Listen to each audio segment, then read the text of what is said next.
For many people, older adults are role models. They are our mentors, people who we look to for advice and for wisdom. But to others, older adults become targets.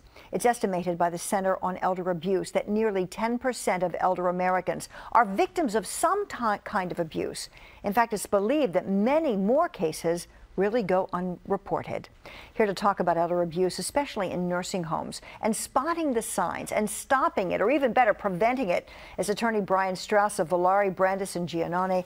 Brian, it's great to have you with us. I think that this is really an important issue to bring to everyone's mind, because there are some times when older loved ones who may be in a nursing home or who may be in the care of someone else, you see them just a little off their game, and you're not sure whether they're getting older or whether they really have a problem. Let's talk about the signs of elder abuse. What do you look for when you talk about elder abuse? Thank you for having me on the show. What we talk about with elder abuse and in neglected nursing homes are things of a nature which, when you visit your loved one, you should know your loved one better than just about anyone else. And what you look for are signs of skin problems, which could develop into bed sores, weight loss, which could be malnutrition.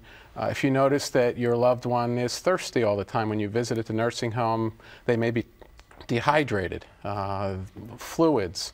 You want to check the skin, because that is the first real sign of a problem that you may be having when you see your loved one and that they're having, actually. And so what does that mean? That they're really not being cared for, that they're just lying in bed all the time, and that they're not getting up and being moved or turned or something like that? Well, the nursing home is required under state and federal regulations to provide all care for someone in the nursing home. The nursing home is actually the residence. And I think people think of it more as a place where they go to be cared for in a way, like maybe a hospital. But it's actually where they live. And the nursing home is to provide all care. And sometimes there comes into a question, and the most important thing is for the loved ones to be looked at, and that the family members be vigilant, and that they make sure that they talk to their family member. Most people know their family member better than anyone else. And the important thing is, if you notice a difference, talk to somebody on staff. Okay, so let's say you have been talking to people on staff and you feel like you're not getting anywhere, and then you even wonder yourself, am I being too critical here? What do you do? What advice do you have? There really is no being too critical.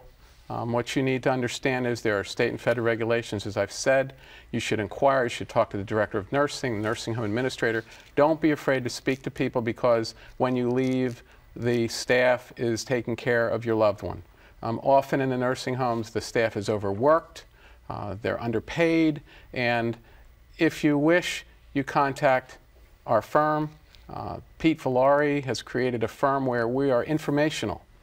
And over the last 30 years, it's important that we provide information to everyone. And so if you want to know what your rights are and the rights of your loved ones are, you have the answers for that. Brian, thank you very much. Thank you very much for having me. Yeah, nice to have you in here to talk about this most important subject. So for more on elder abuse, even in a nursing home situation, the law firm of Villari, Brandis, and Giannone, you can go to cbsphilly.com and click on the Talk Philly.